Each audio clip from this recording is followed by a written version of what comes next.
अच्छा, कुछ लोग होते कितने ही संकेत करो समझते ही नहीं। अच्छा, ना समझे तो भी ठीक, कुछ लोग उल्टा समझते हैं।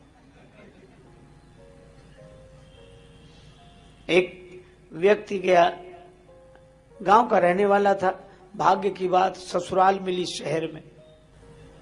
तो उसकी पत्नी शिक्षित थी और उसका शिक्षा से कोई संबंध नहीं था। तो महाराज वो पहुंच गया ससुराल, पुराने जमाने की बात। अब उस देवी ने अपने पति की बड़ी प्रशंसा कर रखी थी कि बड़े योग्य हैं, आए तो सब। अब भूखे थे, भोजन के लिए बैठे, तो वही उनकी पत्नी भोजन बना रही थी। तो रोटी तो क्या, स्वागत में पूड़ी होना चाहिए, छोटी छोटी पूड़ी बनाए, साग, थाली उनके सामने आई। वो बेचारा गांव का रहने वाला सरल सीधा आदमी छोटी छोटी पूड़ी देखे, बोले इतनी छोटी पूड़ी के क्या दो कौर किए जाएं, टुकड़े किए जाएं, एक ही कौर जैसी तो है ही। सो एक ही पूड़ी उठाए, उसमें साग भरे और खाए। तो जो देखने वाले थे वे व्यंग में मुस्कुराने लगे। उसकी पत्नी को बड़ा बुरा लगा। उसने कहा ये हमारी तरफ देखे तो इशारा करो, समझदार है तो समझ लेगा। तो उसने देखा तो उसने 2 उंगली उठाई कि कम से कम एक पूड़ी के 2 टुकड़े तो कर, ज्यादा न कर तो एक पूड़ी के 2 टुकड़े तो कर। उंगली 2 उठाई, गंवारपन पति को देख कि एक एक पूड़ी के ग्रास दुई करेगा कम से कम। पति ने कहा, पत्नी का कितना प्रेम है मुझसे, कह रही थके हुए आए हो, एक पूड़ी में क्या होता, 2-2 खाओ एक साथ। अब महाराज वो एक पूड़ी उठावे, उस पर साग रखे, दूसरा उसके ऊपर रखे दूसरा, और 2 को खाए। तो 2-2 को चावे लाग्यो मूढ़ जब एक साथ, तो माथ ठोक त्रिया कहे लाज सो डरे जा। पत्नी ने माथा पीटा, कुछ समझाओ, कुछ समझ दे।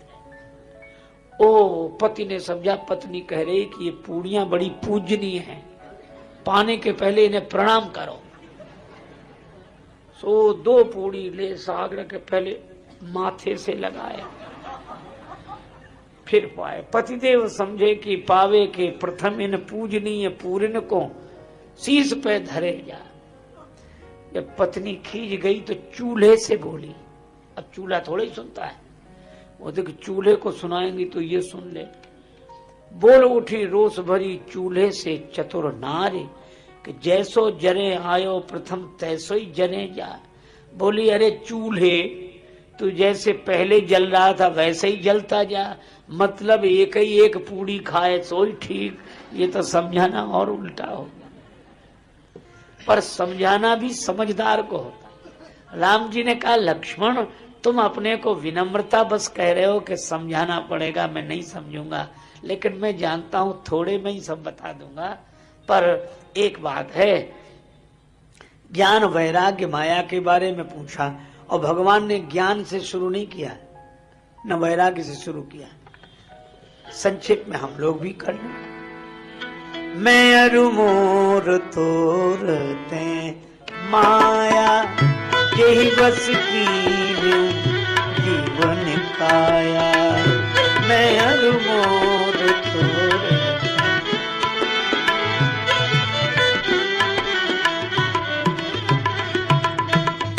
मैं मेरा तुम तुम्हारा, ये माया है।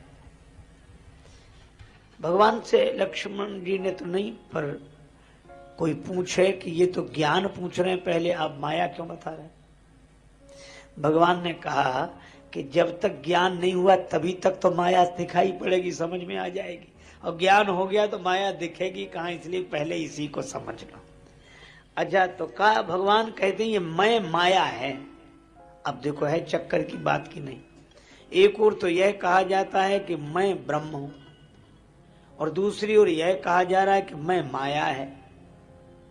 तो ये मैं माया है कि मैं ब्रह्म है? तब इसका उत्तर यही है कि स्वप्न देखने वाला जो पुरुष है, देखने वाला, वह मैं, देखने वाला मैं ब्रह्म है। लेकिन स्वप्न पुरुष के रूप में जो मैं दिख रहा है वो माया है।